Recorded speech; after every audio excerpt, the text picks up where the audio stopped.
ఓ శంకర ప్రభో, నేను నిన్ను ఆరాధిస్తున్నాను.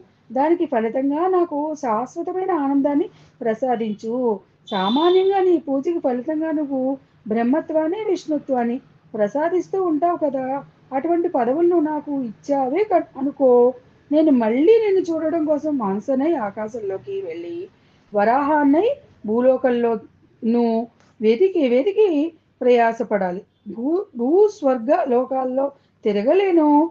అంత ప్రయాసపడినా నీ దర్శనం కలగకపోతే నేను తట్టుకోలేను.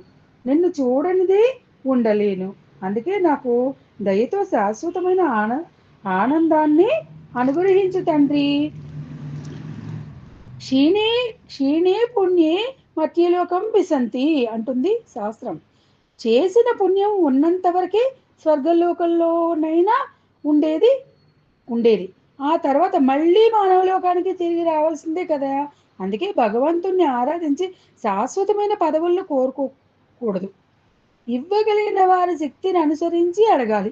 శాశ్వతుడైన ఆ పరమేశ్వరుని, ఆయన యొక్క శాశ్వతమైన స్థానాన్ని, స్థితిని కోరుకోవాలే తప్ప ఆ పదవి ఈ పదవి అనే చిన్న చిన్నవైన అశాశ్వతమైన వాటిని కోరుకోకూడదు.